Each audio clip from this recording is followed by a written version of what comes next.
Boa tarde, meus amores. Como é que vocês estão?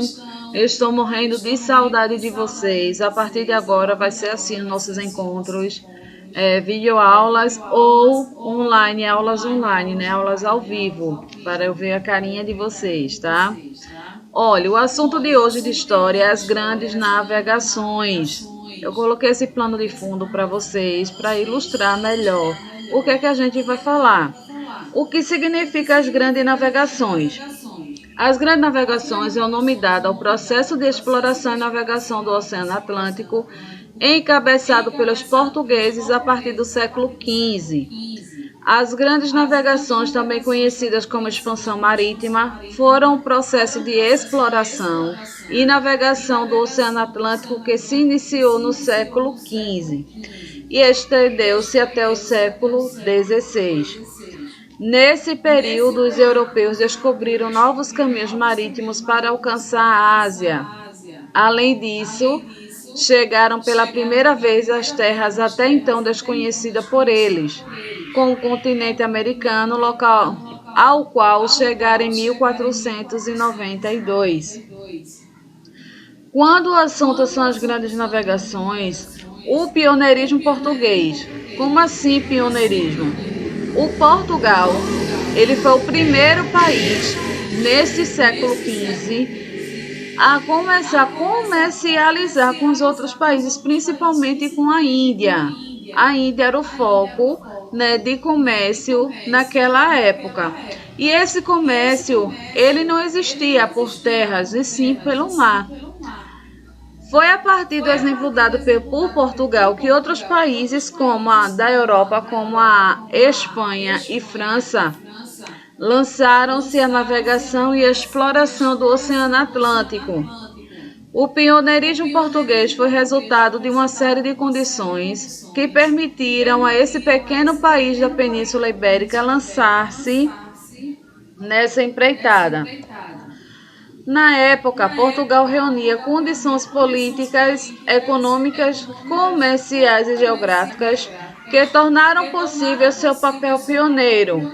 O resultado disso foi a descoberta de diversos locais desconhecidos pelos europeus, além da abertura de novas rotas e o surgimento de novas possibilidades de comércio.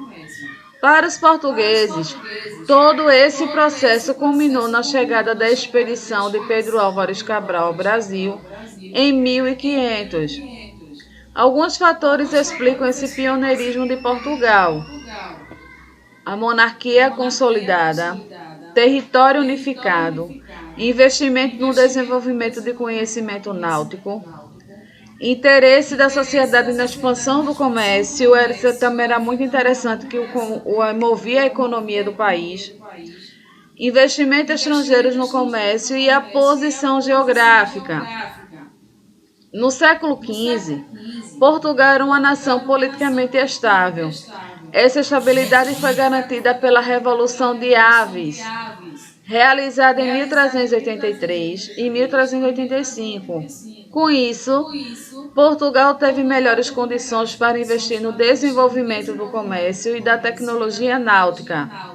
Em comparação às nações vizinhas, Espanha, França e Inglaterra, ainda procuravam estabilidade política nesse mesmo período.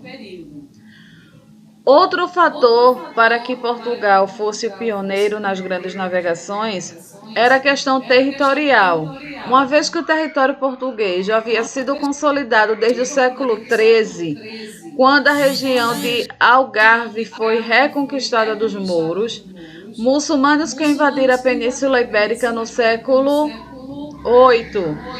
Os vizinhos espanhóis, por exemplo, só garantiram certa unificação territorial no final do século XV. Em relação à tecnologia e ao conhecimento náutico, existem muitos historiadores que atribuem uma grande importância à Escola de Sagres, centro de estudos construído por Infante Dom Henrique em Algarve. Nesse local, promoviam-se pesquisas de desenvolvimento de melhorias técnicas de navegação. Novos estudos, porém, levaram alguns historiadores a questionar a existência e a importância dessa escola no pioneirismo de Portugal. Outro fator importante foi a relevância comercial assumida por Portugal por volta do século XV. Essa importância e vocação comercial dos portugueses resultaram da influência dos mouros no período em que dominaram a Península Ibérica. Por fim, há que se destacar que Lisboa havia recebido grande investimento de comerciantes genoveses, que estavam interessados em transformar a cidade em um grande centro comercial. Havia ainda a questão geográfica. Portugal estava posicionado mais a oeste que qualquer outra nação europeia. Além disso, era o país europeu mais próximo da costa oeste do continente africano.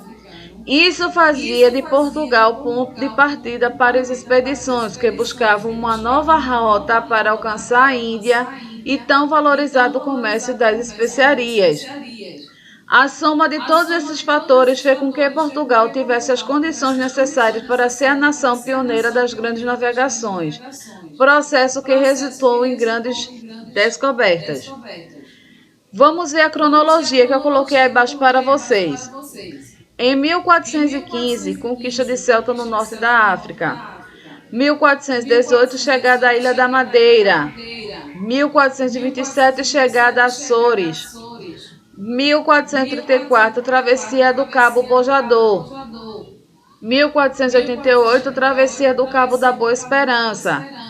1499, descobrimento de um novo caminho para a Índia. E 1500, chegada ao Brasil. Como se deu as grandes navegações espanholas? Ao longo de todo o século XV, a Espanha, nação vizinha de Portugal, assistiu à expansão marítima conduzida pelos portugueses. A Espanha manteve-se alheia a esse processo até praticamente o final do século XV.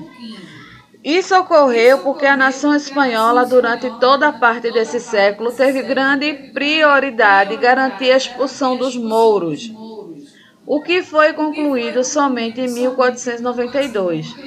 Além disso, politicamente falando, a Espanha só atingiu certa estabilidade com o casamento dos monarcas Fernando e Isabel em 1469.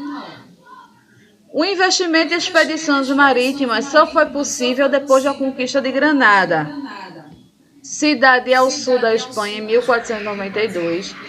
A primeira expedição espanhola foi liderada pelo genovês Cristóvão Colombo. Nela, 3 embarcações, Nina, Pinta e Santa Maria, saíram da Espanha visando alcançar a Ásia. No entanto, essa expedição alcançou a região das Bahamas, no continente americano, em 12 de outubro de 1492. Quais foram as consequências das grandes navegações? As grandes navegações conduziram uma série de mudanças que já estavam em curso na Europa, desde o século XII. Com esse processo, a Europa iniciou sua passagem para a Idade Moderna e deu prosseguimento ao fortalecimento do comércio e da moeda, garantindo assim o mercantilismo, práticas econômicas que fizeram a transição do feudalismo para o capitalismo. As grandes navegações foram responsáveis por transformar Portugal na maior potência do mundo durante o século XV e XVI, por meio do grandioso império ultramarino formado pelos portugueses.